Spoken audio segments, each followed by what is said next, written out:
everyone, it's Laura, and today I'm here to talk to you about Jade City. Now, I read this back in July, and this book was a very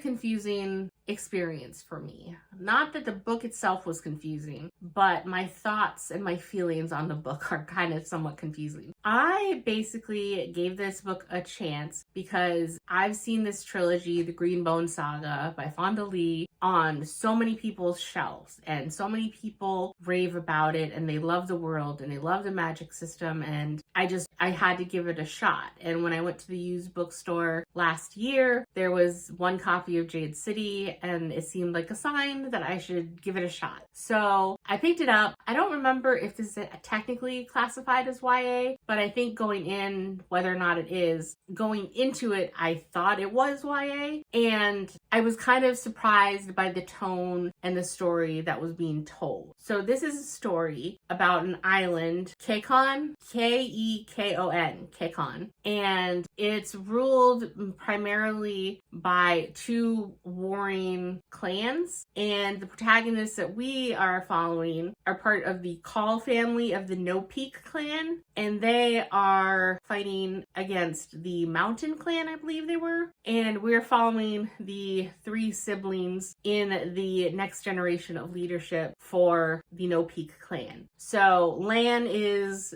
the new leader of the clan. They call it the Pillar, and he was just recently promoted over his grandfather, who was the old Pillar, who's in retirement. But they make it seem like it's kind of a retirement against his will, because basically in this world, anyone holds on to any position of power they have by tooth and nail. So it seems like his grandfather is somewhat disgruntled by being retired, and that's at least the feeling you get. And then the structure of leadership in these clans, you have the Pillar, who is the leader. It's like a triangle, the leader, and then you have the Weatherman and the Horn, who are technically, I think, subordinates, but the Horn is basically the leader of the military aspect of the clan, and he's the leader of the troops and on the ground skirmishes of territory. And then you have the Weatherman, and they are basically the smart strategic leader, who is the one,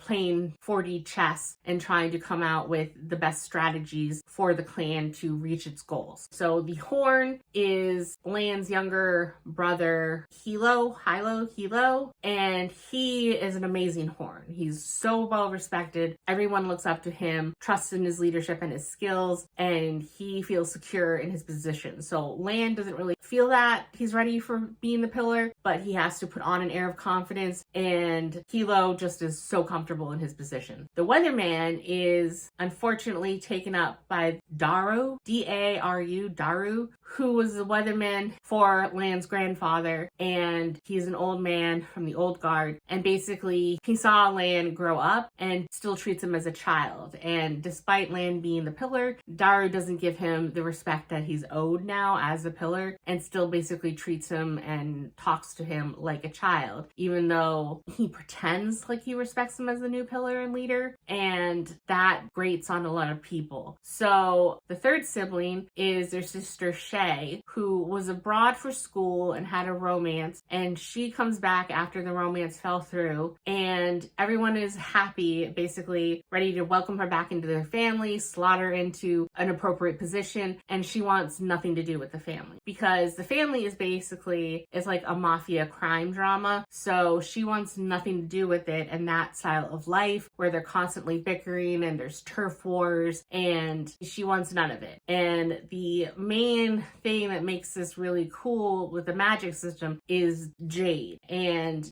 Jade in this world, if you are of Kekonese descent, you can wield Jade. So if you have a Jade earring or a Jade ring or a Jade pendant, when you wear it, it will enhance your your abilities, like your speed, your strength, your reaction time, and give you extra power. And the higher up you are in hierarchy, basically the more jade you have and you wear, and it's a status symbol. And when they get into these skirmishes, if you fight someone in one-on-one combat, you basically can go and take the jade off of them, and it's added to your jade collection. So Hilo has a ton of jade, and being from the ruling family, the Call family, they're all trained to handle a lot of jade. And the other person that you see a perspective is Emery, and he is an adopted cousin, I believe, of the Call family, but they basically treat him like